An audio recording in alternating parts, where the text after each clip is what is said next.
Alliance Assurance, partenaire de l'invité du direct.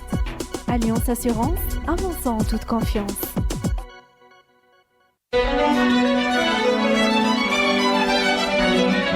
Pour bien s'entendre, il faut bien s'écouter. Rendez-vous sur M, la petite radio du Grand Maghreb. Amis auditeurs de Radio M, bonjour. Nous avons le grand plaisir d'accueillir ce matin sur notre antenne Mouloud Haddir, expert en économie, expert économique, spécialiste des questions de commerce. Mouloud Haddir, bonjour. Bonjour. Merci d'être avec nous à la place Odin par cette matinée de printemps révolutionnaire. Nous sommes très très heureux de vous accueillir, mais sur un sujet qui pourrait être grinçant. Nous préférons nous le dire tout de suite à nos amis auditeurs. Vous avez produit une note pour CARE, le cercle d'action et de réflexion autour de l'entreprise, qui s'intitule « Financement non conventionnel, voie ouverte vers la récession ». Le financement non conventionnel lancé en 2017 en Algérie et qui produit des résultats un peu plus inquiétants que ce qu'on aurait pu penser. 5 192 milliards de décaissements, donc au titre du financement non conventionnel au profit du Trésor public. Ce sont des avances de la Banque d'Algérie au Trésor public. Ce montant n'était pas prévu au départ. Vous nous expliquez, c'était 2018-2022 et il n'y avait pas de plafonnement sur les montants à appeler, les appels de fonds du Trésor auprès de la Banque d'Algérie. C'est en train de déraper, Mouloud Haddir. Non, en fait, le problème, c'est que quand le gouvernement a décidé en octobre 2017 de changer la loi, de faire des amendements à la loi sur la monnaie et le crédit, et d'engager ce processus de financement du Trésor pour des raisons de difficultés budgétaires qu'on peut comprendre. On peut même dire d'urgence. D'urgence budgétaire, absolument, qu'on peut comprendre. Donc il a engagé le processus, mais il n'a pas défini quelle est la nature exacte des besoins qu'il s'agissait de financer. En gros, il a pris la clé, c'est-à-dire en gros du financement monétaire. Il a pris la clé de l'imprimerie. De l'imprimerie, si on peut. Oui, c'est un peu comme ça. Voilà. Pour simplifier la présentation. Mais nous n'avons pas il n'y a pas, disons, de documents qui disent exactement quel est l'état des besoins qu'il s'agit de financer et comment on ordonne ça, sur quelle période, etc. Alors la loi dit très clairement que elle prévoit à l'horizon 2022, disons sur une période de 4 ans et demi, le retour à l'équilibre budgétaire et le retour la fin du déficit de la balance des paiements, parce que les deux ont un lien.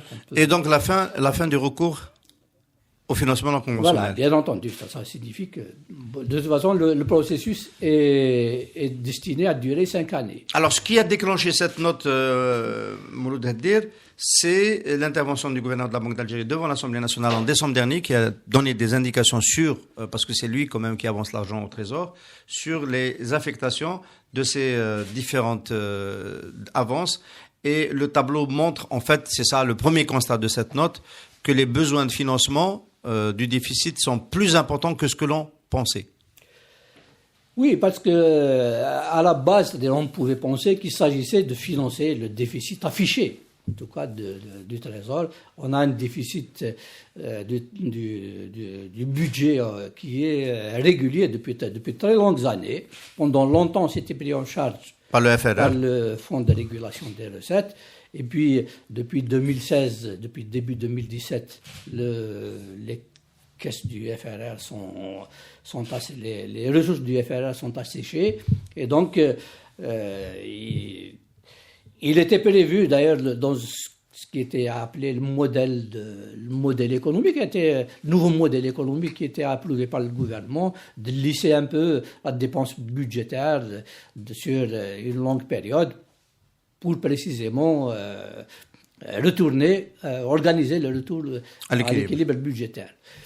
Ça n'a pas été fait. Et puis, besoin de financement, déficit structurel affiché, c'est à peu près 1500 milliards de dinars par. Ça dépend du prix du pétrole. Ça dépend du prix du pétrole et bien sûr ça dépend du niveau des dépenses qui sont inscrites.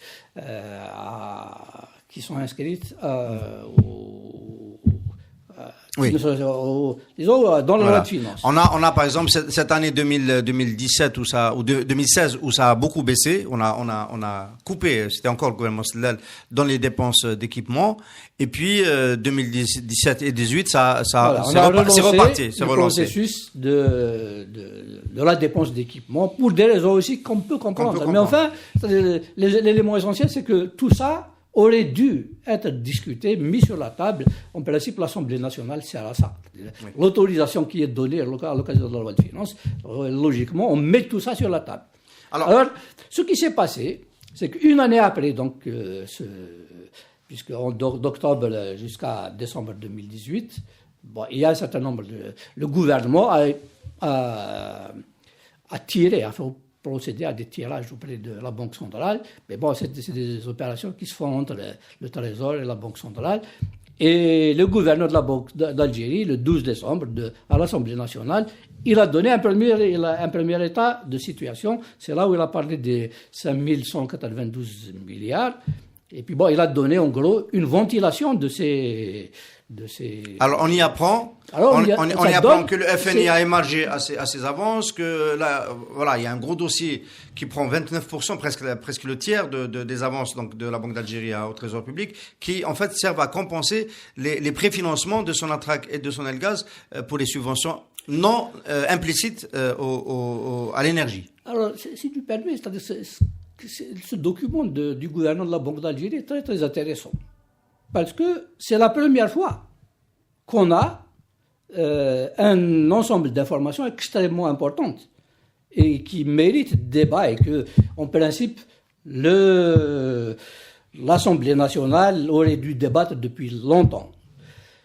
Alors, ces questions, on peut les prendre peut-être une à une, c'est-à-dire pour bien les expliciter. La première chose, c'est que, on apprend que les subventions qui dit implicites. Quand on dit les implicites, ça concerne pour l'essentiel les subventions au secteur de l'énergie.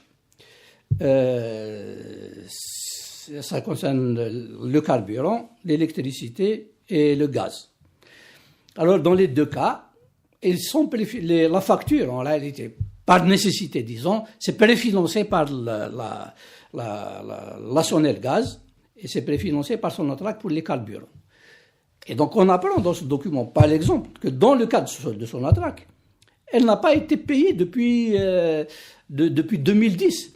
Et le gouverneur de la Banque d'Algérie dit qu'une partie des 5 000 milliards de dinars va servir à payer la facture de Sonatrach entre 2012 et 2014. Ça veut dire que depuis 2014, c'est-à-dire en gros les années 2015, 2016, 2017, 2018 et cette année 2019, il y a une facture qui est échue et qui n'est pas dans le budget. Parce que raisonnablement, cette facture doit figurer dans la loi de finances, puisque c'est une décision des autorités publiques. C'est une décision, l'État s'engage à prendre en charge cette forme de subvention. Elle devrait rentrer dans les dépenses du budget. Alors, à la limite, peut-être avec une année de retard, mais ça doit figurer. Ça doit figurer. Et en fait, ce qu'on fait, et qui est économiquement extrêmement dangereux, on ne peut pas demander à Sonatrach, qui est l'entreprise qui est nourricière de l'Algérie, Sonatrach, il faut la protéger, comme il faut protéger Sonelgaz. C'est les deux plus importantes entreprises publiques algériennes.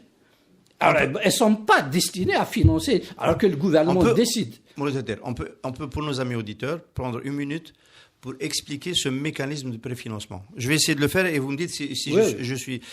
Sonatrach va vendre les intrants qui permettent de produire de l'électricité pour Sonelgaz et du carburant à un prix qui n'est pas celui du marché, qui n'est pas celui qui couvre ses charges suffisamment et qui lui permet d'avoir une marge d'exploitation décente. Ce différentiel, est-ce qu'il y a une convention entre Sonatrach et l'État qui garantit à Sonatrach le paiement de ce différentiel? Parce qu'en fait, c'est de ça qu'il s'agit. Ces factures impayées depuis 2010, c'est le différentiel, c'est la subvention qui est prise en charge au départ par...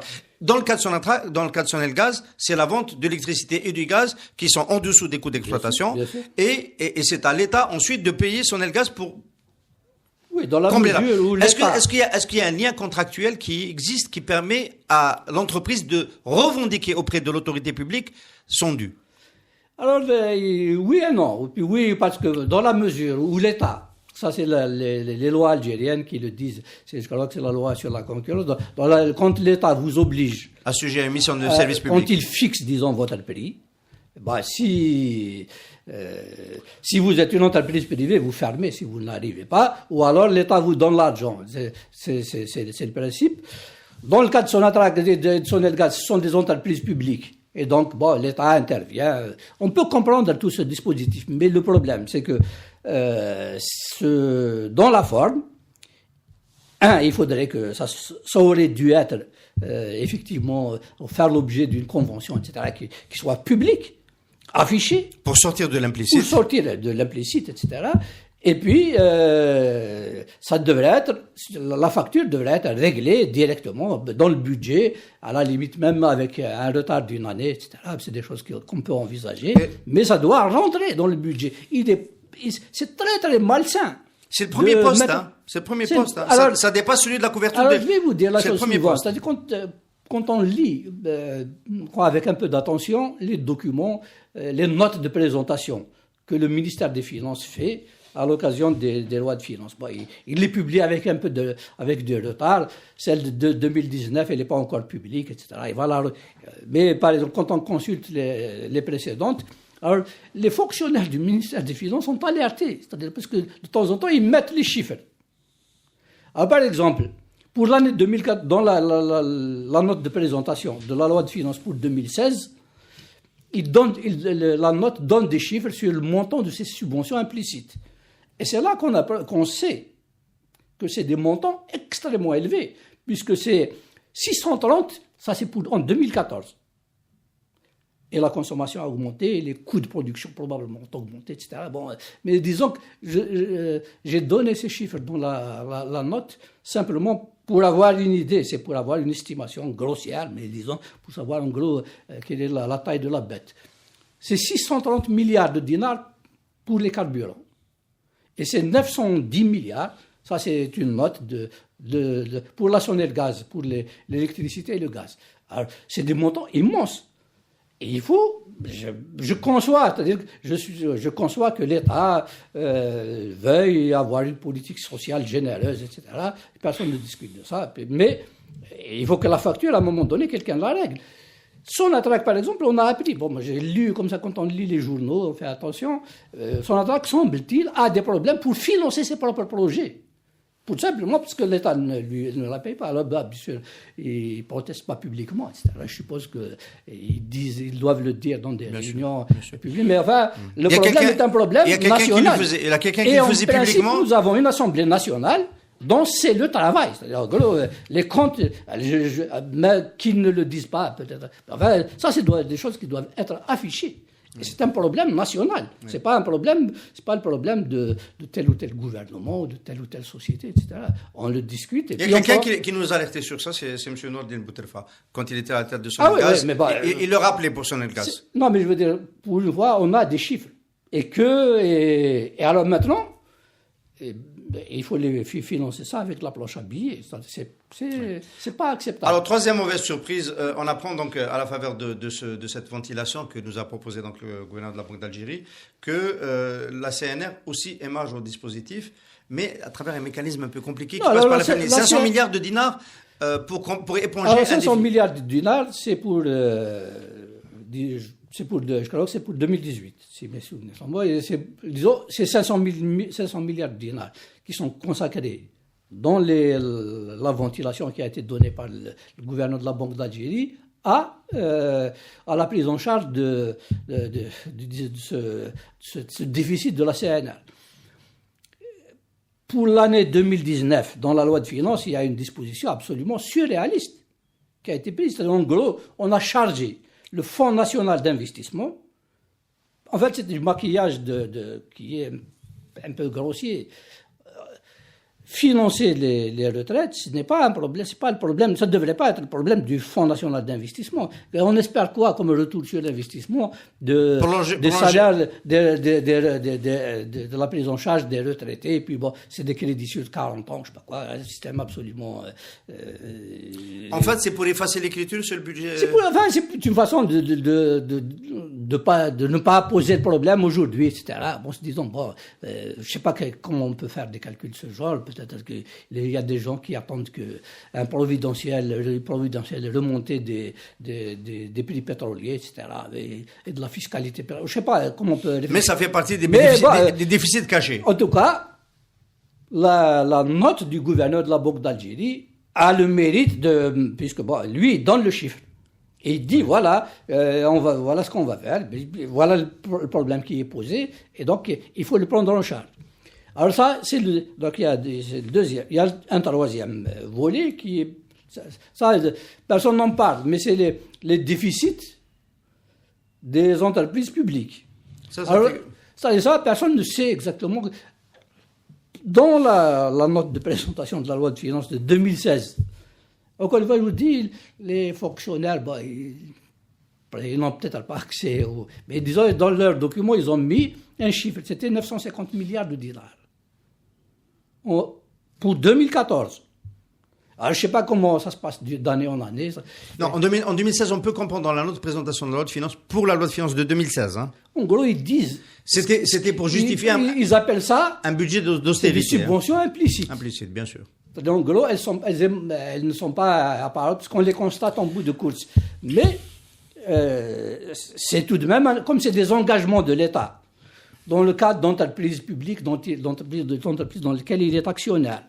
Bon, plutôt que de les mettre en faillite ou je ne sais pas quoi, etc., il maintient pour des raisons sociales, pour économiques, personne n'en sait rien. Mais en fait, il y a une note qui est affichée et c'est dans la note de présentation du ministère des Finances. Donc, je ne sais pas de quoi penser de ça. Peut-être que c'est pour une année, est-ce que c'est d'année en année, c'est la même chose? Personne ne sait. Alors vous avez fait dans la note de présentation, dans cette note-là adressée faite pour le compte du cercle d'action et de réflexion autour de l'entreprise, une projection des estimations de besoins du financement du Trésor public par la Banque d'Algérie. Et vous avez fait une projection, on va dire, prudentielle, vous avez même utilisé le terme d'optimiste, qui ferait que, par exemple, pour le déficit du budget, sur la base de $70 le baril, on aurait besoin de 700 milliards de dinars par an jusqu'à 2022, et ainsi de suite. 630 milliards de dinars pour la subvention carburant, enfin, implicite jusqu'à maintenant sur Natrac, une autre 910 pour l'électricité. Vous avez fait des projections sur la base de ce que vous avez. Et on arrive à ce montant de 16 000 quasiment 17 milliards 17 000 milliards de dinars en 2022 en cumulé sur la période. Donc on aura tout cela en subvention non conventionnelle, la planche à billets qui l'aura financée. Est-ce que cette estimation, vous n'avez quand même pas, sur la base de ce qu'on vient de dire depuis le début de cette émission, avec tous les déficits qu'on ne voit pas, des besoins de financement cachés qu'on ne voit pas, etc., est-ce que ça ne risque pas d'être encore pire, parce que ce chiffre fait déjà peur? Non, de toute façon, non. Pour vous dire la chose clairement, c'est une simple projection. C'est-à-dire, il faut bien comprendre ce que ça signifie. En gros, en disant, on ne fait rien, on va continuer à utiliser la planche à billets, voilà ce que ça donne. Alors d'abord, en étant généreux, etc., disons 12 000 milliards, en étant le plus bas possible, c'est pas possible d'abord, parce qu'il faut savoir que la masse monétaire globale de toute la monnaie en circulation, plus les dépôts auprès des banques, etc., ça représente un peu moins de 15 900 et quelques milliards de dinars. Donc, en réalité, on n'arrivera jamais à ces chiffres.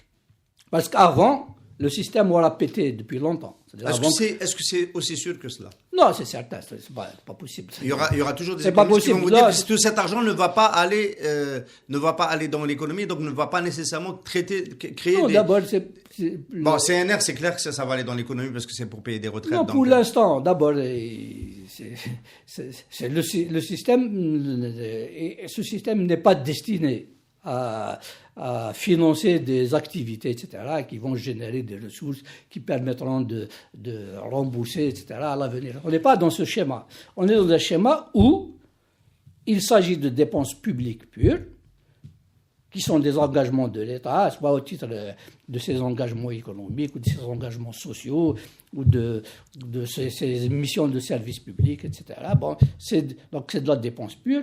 Et dans tous les cas de figure, on peut pas, on peut en parler. En fait, la véritable garantie de l'équilibre de ce mécanisme, c'est en réalité c'est les réserves de change. Parce que c'est ça qui permet, en verrouillant tout, bon, en fait, mais là,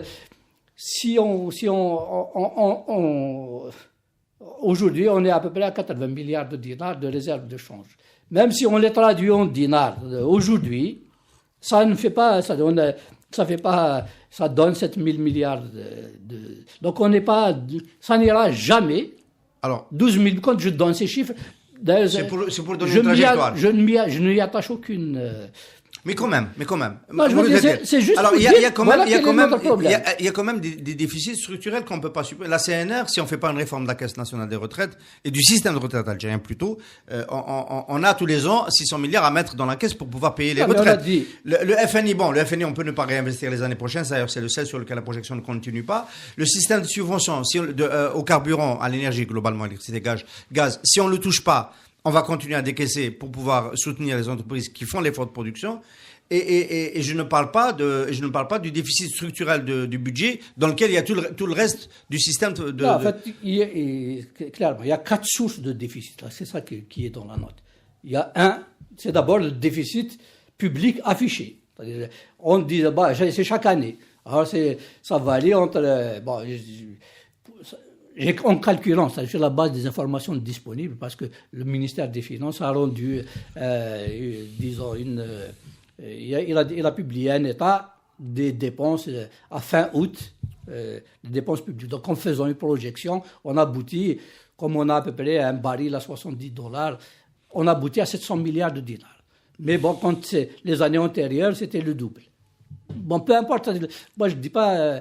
Celui-là, il est identifiable, on le connaît. Et celui-là, il est relativement identifiable. Mais le second, c'est subvention à l'énergie. La troisième, c'est les déficits des entreprises publiques.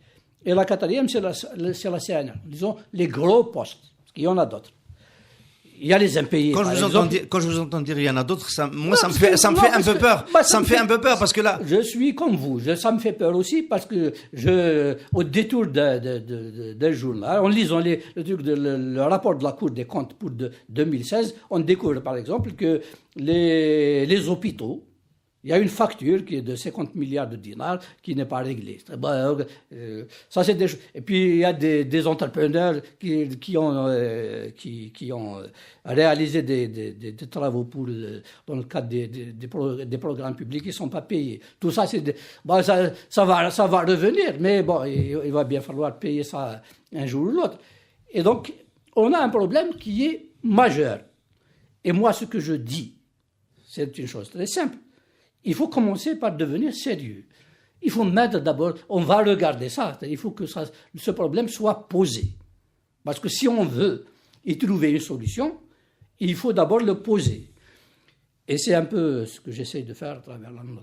Ce que je dis, c'est que quand je vous dis ce système ne peut pas aller le maximum du maximum, c'est-à-dire qu'il pourra être dépensé, ça sera autour de 5-6 milliards 5-6 000 milliards de... Attendez.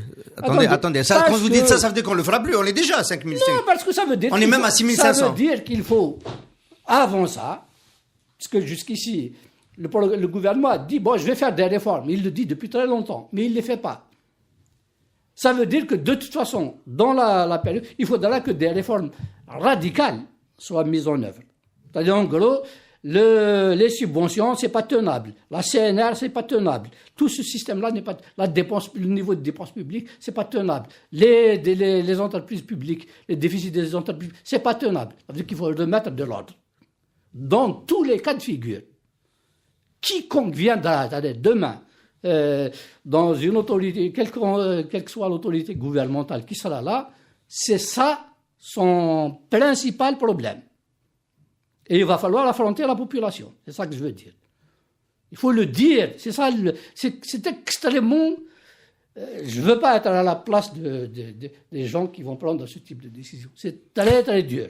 Je ne sais pas pourquoi, mais j'ai le pressentiment que vous risquez d'être à leur place. Mais bon, je vais vous dire la chose suivante. J'ai lu la note du gouverneur de la Banque d'Algérie, et j'en tire la conclusion que lui-même, je suppose qu'il a des informations un peu mieux, il est précis, un peu mieux précis et documenté. Je comprends qu'il ait mis ces informations sur la table, parce que il y a de quoi être effaré. Entre, d'une part, c'est-à-dire un train de dépenses, c'est-à-dire un TGV de dépenses, c'est-à-dire que personne ne peut arrêter, c'est un train fou. Et quelqu'un, mais les gens qui tiennent les comptes, etc., ils ont peur. On fait quoi? Et ça fait longtemps que ça dure. Le problème est posé frontalement depuis 2014. Et il y a plein de réformes qu'on aurait dû faire depuis, etc. Ça aurait fait baisser. Bien sûr, politiquement, c'est dur, etc. On préfère tous dire à la population, continuez, on dépense. On se rend compte combien cette politique, finalement, a été, d'une certaine façon, suicidaire, parce qu'elle était censée maintenir, elle était clientéliste, elle était censée maintenir une forme de stabilité sociale, entre guillemets, pour maintenir le pouvoir en place, et on s'est rendu compte que finalement ça n'a pas suffi. Finalement, on perd sur tous les tableaux, parce que on dérègle très profondément, on dégrade les finances publiques, et donc on offre un bébé empoisonné à ceux qui vont venir après, et en même temps on sauve pas sa tête. Non, écoutez, c'est des problèmes tellement lourds. Tous les gouvernements du monde, etc., sont tentés de tricher un peu, etc. Il y en a qui ont triché plus que d'autres. En Grèce, on a triché lourdement sur les comptes publics. Mais à un moment donné, il ne faut pas trop tirer sur la corde. Et ce qui s'est passé, c'est ça.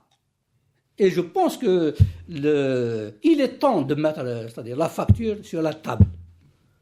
Et que, parce que il y a des gens, c'est les Algériens qui vont payer ça, d'une façon ou d'une autre. Et puis... Alors, d'une façon ou d'une autre? D'une façon ou d'une autre, le gouvernement, vous avez dit tout à l'heure, la première solution à laquelle il va penser pour rembourser, parce qu'il va falloir rembourser une partie, au moins une partie de tout cela, c'est une dévaluation rapide du dinar. C'est une dévaluation et une inflation. Parce qu'en fait, il faut... en gros, on va rembourser avec un dinar démonétisé. C'est ça. Et ça s'appelle un processus inflationniste.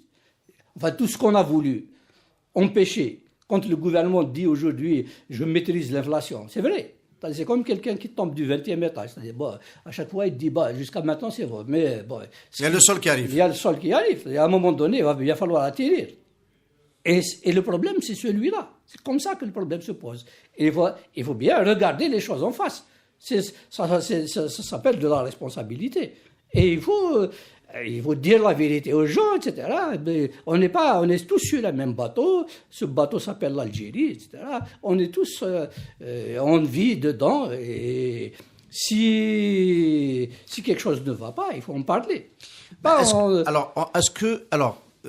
La solution, c'est-à-dire que là, on a bien compris, il faut arrêter, là, il faut poser la facture sur la table, c'est pas possible de continuer comme ça. Ça va commencer par quoi? Ça va commencer par un plan d'austérité. Est-ce que vous pensez qu'un mouvement populaire comme celui qui s'est développé ces dernières semaines et qui va sans doute bouleverser toutes les donnes politiques dans ce pays, c'est une affaire de jours et de semaines, peut déboucher sur un exécutif et une gouvernance qui va commencer par mettre le holà à cela? Parce que c'est quand même un peu contradictoire. Non, disons que s'il y a un nouveau gouvernement qui arrive, la première chose qu'il va faire, c'est de découvrir ça. En gros, j'aimerais me tromper.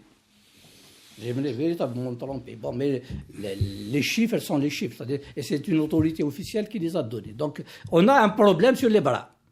Ça, et celui qui va être aux affaires demain, etc., c'est le premier problème.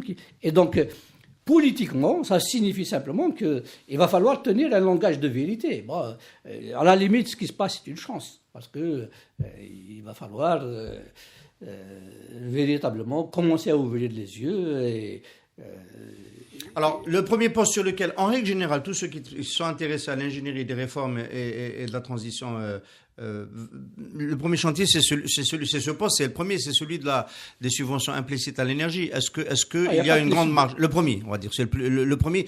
C'est d'ailleurs celui auquel s'est attaqué un petit peu le gouvernement, enfin, puisqu'il y a eu des augmentations du prix du carburant deux fois, et une augmentation du prix de l'électricité. Il y a eu, mais la facture augmente. Bon, tout le monde, la facture augmente. Il a touché en fait le carburant en 2016. Il a fait une petite augmentation, mais il a reculé parce que le processus aurait dû se poursuivre. Oui.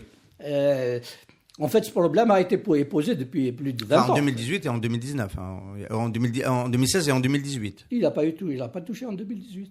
Il y a une deuxième augmentation du carburant, pas pour le carburant. Au contraire, en 2017 ou 2018, on a même ajouté, on a dédouané les gens du Sud, etc., d'une partie de la facture, c'est-à-dire parce qu'ils doivent payer moins, parce que, bon, je veux dire, une politique sociale, quand on l'affiche, il faut afficher la facture à côté. C'est ça, en fait, la démission de l'Assemblée nationale sur cette question-là était gravissime. Qu'on dise que le gouvernement vienne, etc., disent je veux faire, bon, c'est ça la liberté, mais à un moment donné, il faut mettre les yeux en face des trous. Et les comptes doivent être dressés, et c'est ce qui n'a pas été fait. Et c'est ce qu'on va découvrir maintenant. Et je vous garantis que c'est un problème extrêmement... Et en fait, il n'y a pas un problème qui est plus urgent que l'autre. Tous les problèmes vont arriver en même temps. Alors là, vous ne nous aidez pas beaucoup, monsieur. Vous nous aidez. Il n'y a pas un problème plus urgent que l'autre. On peut supposer que la réforme du système de retraite va nécessiter plus de temps que, par exemple, décider de ne plus refinancer les déficits des entreprises publiques. Ah, vous pensez? C'est la même chose. C'est pas sûr. Bien sûr que c'est la même chose. De toute façon, c'est ça, les problèmes monétaires, c'est ça. Pourquoi vous dites que ce sera difficile? Parce que les entreprises publiques ont une capacité de résistance, qu'il peut y avoir des travailleurs qui vont sortir, mais c'est le même etc. Problème, bien entendu. Parce que c'est toujours un problème social quelque part. Parce qu'il y a une facture. À un moment donné, si le gouvernement... On peut privatiser. Donc on peut s'en sortir comme ça aussi. Non, d'accord. Mais bon, là aussi, je ne suis pas sûr que l'opinion soit préparée à ce type de mesures. On n'est pas encore...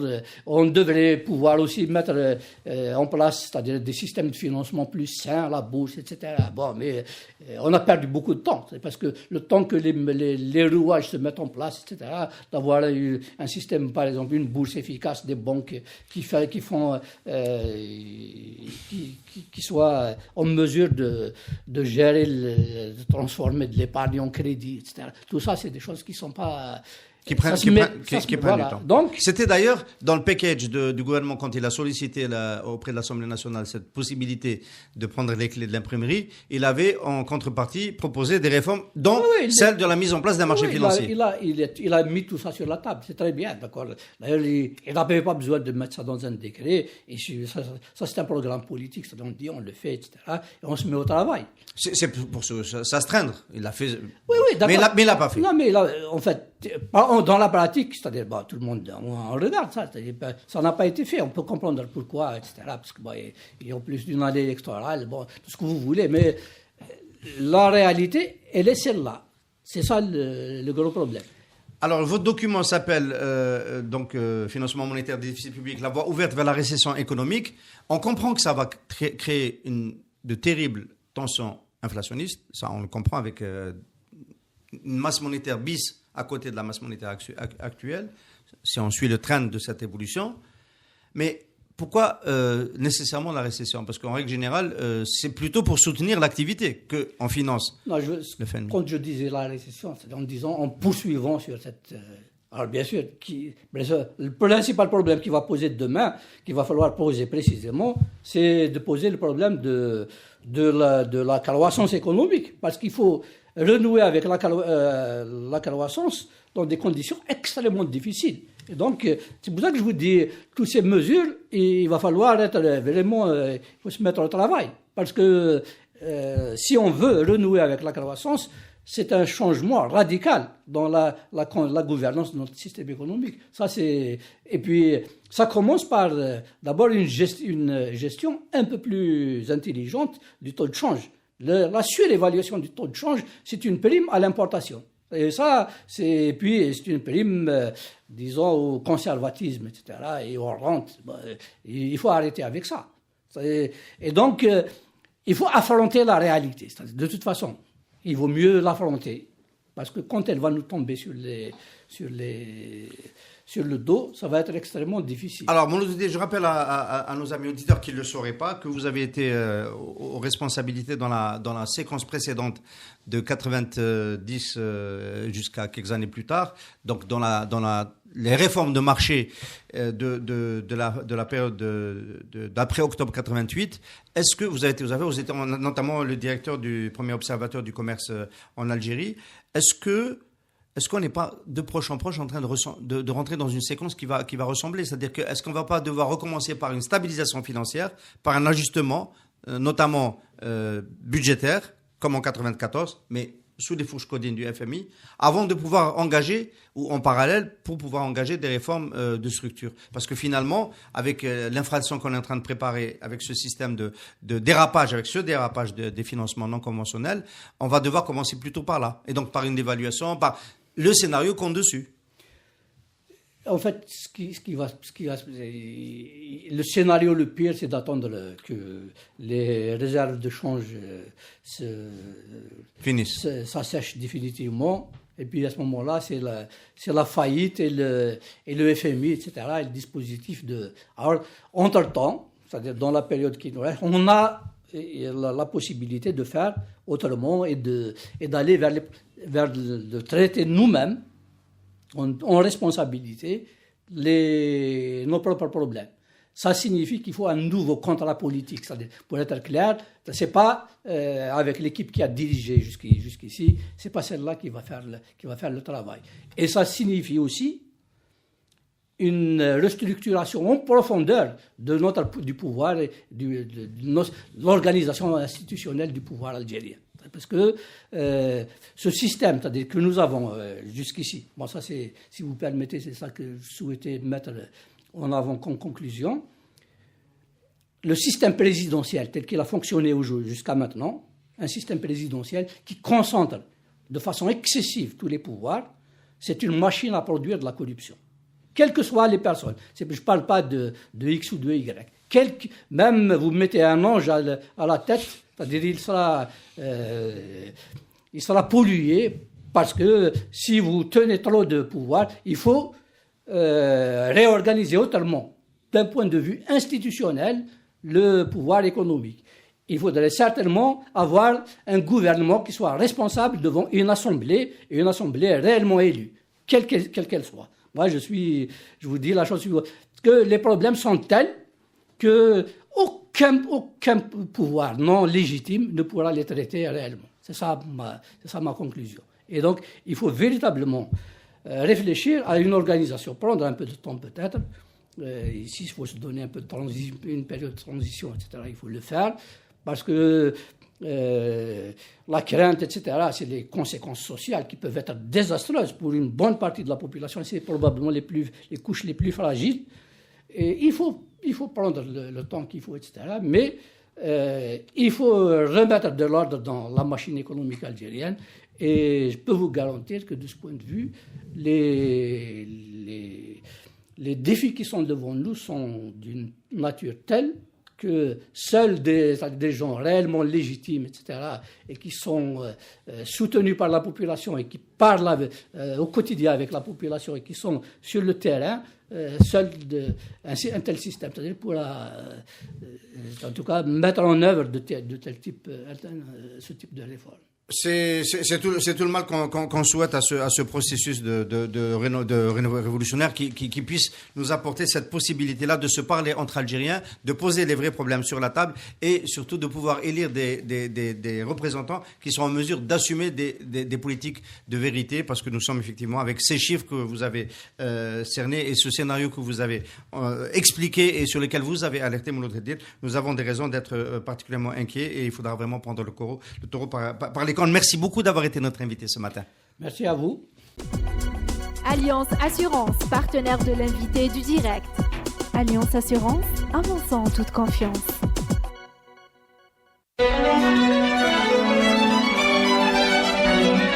Pour bien s'entendre, il faut bien s'écouter. Rendez-vous sur M, la petite radio du Grand Maghreb.